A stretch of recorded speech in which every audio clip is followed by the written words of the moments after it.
Pasti banyak yang nawarin ngajak nikah mungkin ya. Wah, goib Pak yang banyak.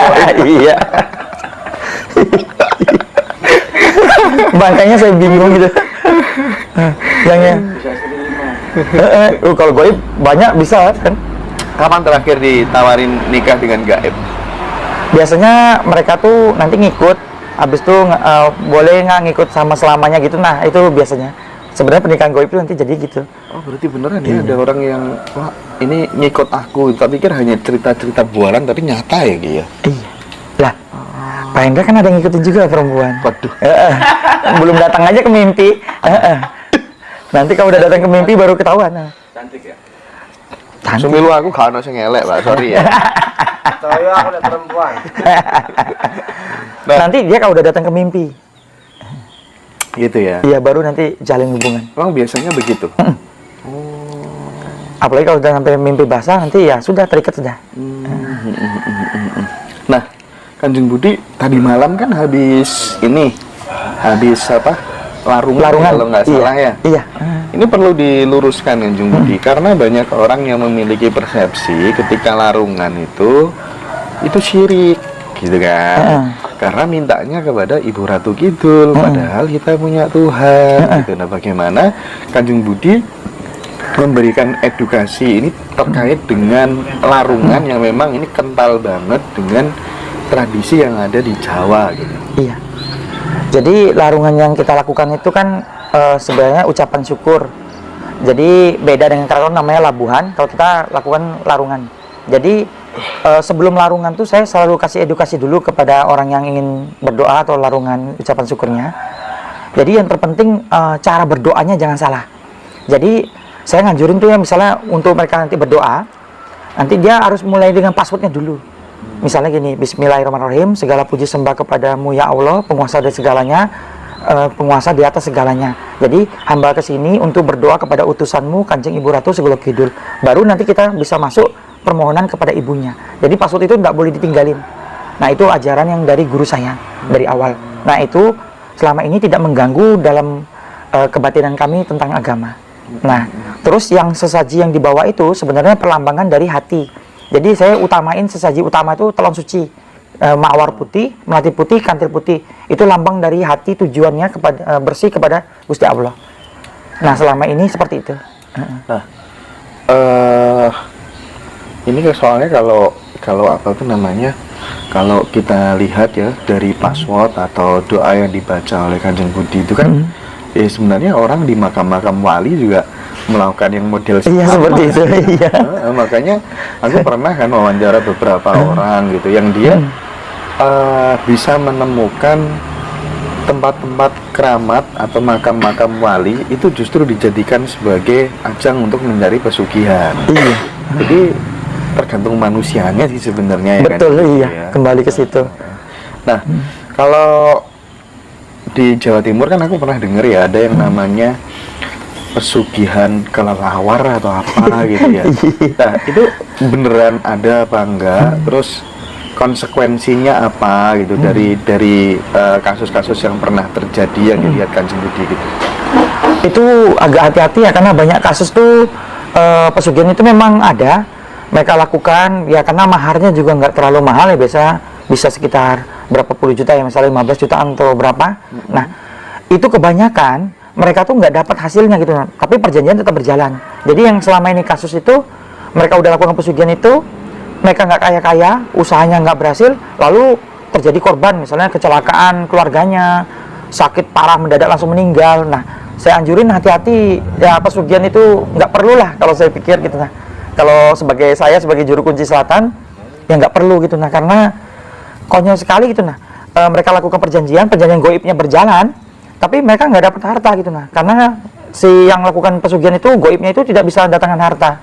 Jadi ya kira-kira saya juga kan tahu dalam bangsa seperti yang jin yang dipakai itu kan dia nggak punya harta banyak gitu nah. Jadi kita kalau pesugihan itu harus tahu dulu jinnya itu yang punya harta golongan apa aja, jenis apa aja gitu. Nggak semua jin itu punya harta banyak gitu. Tapi kenapa Kanjeng Budi menekankan bahwa pesugihan itu tidak perlu gitu?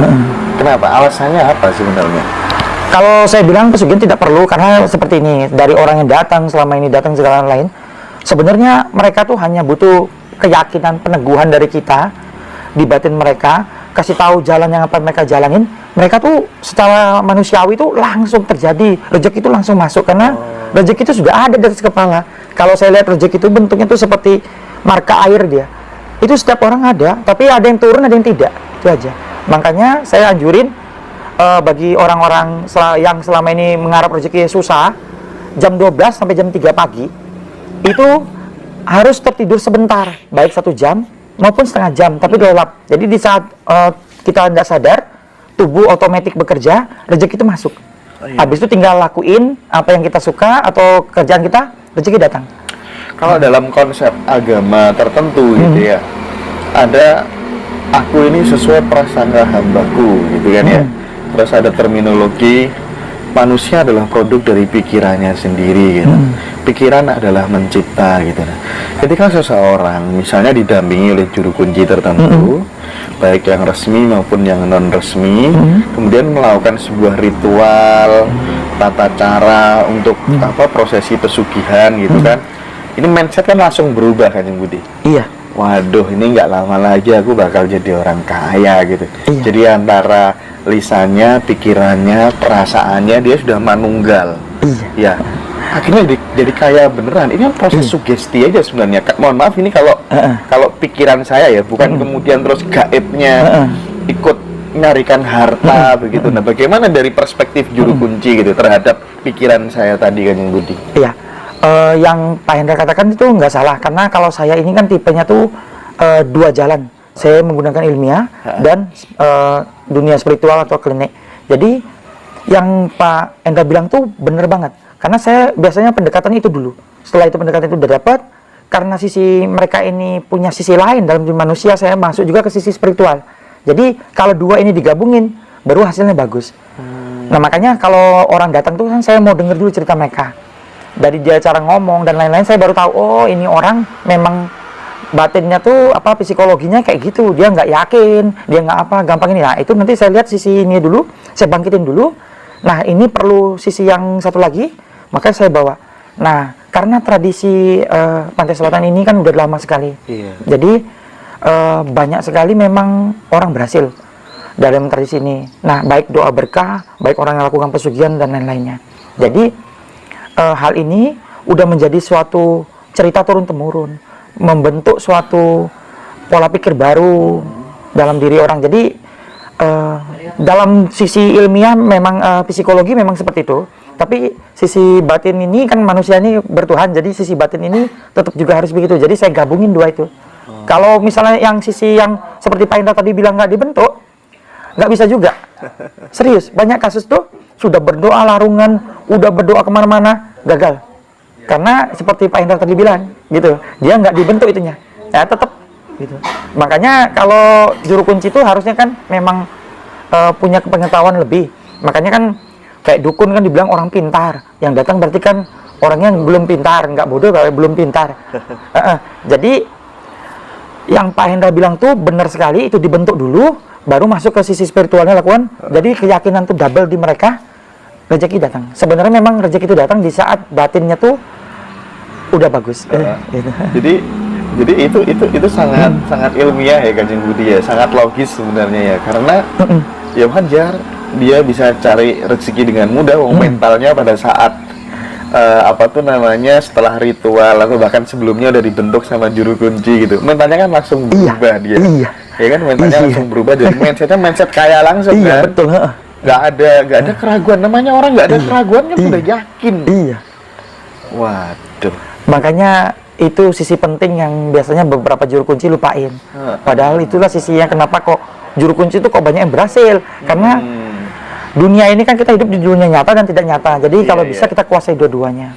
Itu makanya pentingnya kesadaran. Jadi saya kan ada referensi kampung pesugihan. Ada kampung tertentu yang memang masyarakatnya diyakini atau diasumsikan banyak yang mencari pesugihan ya, dari berbagai macam tempat-tempat yang dianggap keramat gitu ya. Nah, ini orang sering terjadi case gitu, misalnya jam 12 ke atas gitu, tiba-tiba dia nyapu di depan rumah sambil telanjang. Pokoknya ada lah ya ritual apa tuh namanya aneh-aneh sebagai syarat atau amalan-amalan tertentu. Itu kan syarat atau amalan yang dikasih juru kunci atau praktisi supranatural tertentu gitu, yang kemudian itu dia yakini ketika aku melakukan ini berulang-ulang terus hidupku akan berubah, sandang pangan akan gampang. Ya masuknya ke sugesti lagi, cara untuk mengubah pola pikir lagi kan. Wah, makanya ya udah nggak perlu ngambil pesugihan, ubah pikirannya aja kalau gitu kan. Makanya saya bilang pesugihan itu sebenarnya nggak perlu lah. Iya. Mending ubah pikirannya aja. Iya. Cuma untuk ngubah pikiran kan sulit. Nah, kalau nggak ada bantuan orang lain. Bener sih, butuh figur otoritas seperti Kanjeng Budi gitu. Ya udah, diarahkan ke situ aja Kanjeng Budi ya. Cuma kadang-kadang Pak Endra banyak beberapa dukun yang ada goib dalamnya punya tujuan. Jadi misalnya dia suka perempuan, jadi makanya ada yang harus tidur sama dia baru kaya dan lain-lain. Padahal sesungguhnya dia hanya membentuk itu tadi, dia ngambil rezeki orang itu tadi, nurunin rezeki orang tadi. Jadi goib itu ya enggak semuanya kaya. Jadi orang itu ada rezeki, cuma dia bantu aja nurunin rezeki yang orang tadi dengan membuka pola pikirnya. Oh iya. Seperti ada satu gunung, saya nggak sebutin gunung apa ya. Kita kalau ritual di sana semangat tuh ritual, nanti kenal, atau udah lihat cewek nanti kenal langsung ngajakin tidur bareng, lalu nanti salah satu dari mereka kaya. Itu sampai banyak sekali orang datang ke sana. Jadi sugestinya masuk setelah saya tidur dengan orang iya ini. Betul. Oh gitu ya. Iya, ya seperti ini gitu semua. Ke Gunung Kawi juga seperti itu, kemana juga seperti itu. Jadi sugesti itu penting banget dalam semuanya.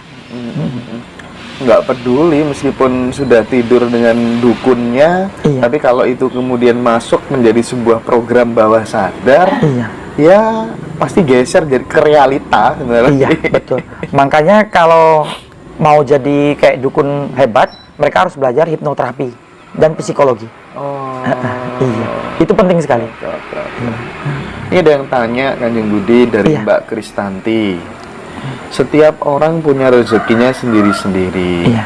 Lalu bagaimana cara nurunin rezeki Kanjeng Budi? Gitu. Jumlah rezeki itu sama di tiap orang, jumlah rezeki sama. Yang sendiri-sendiri itu jalannya. Jadi tetap harus bekerja. Tapi kalau mau bekerja, bekerjalah dengan apa yang hatimu suka. Itu banyak kan orang berhasil. Tapi kalau kamu tidak suka, itu udah membentuk blocking dulu. Tetap bekerja, Pak. Setuju aku, setuju.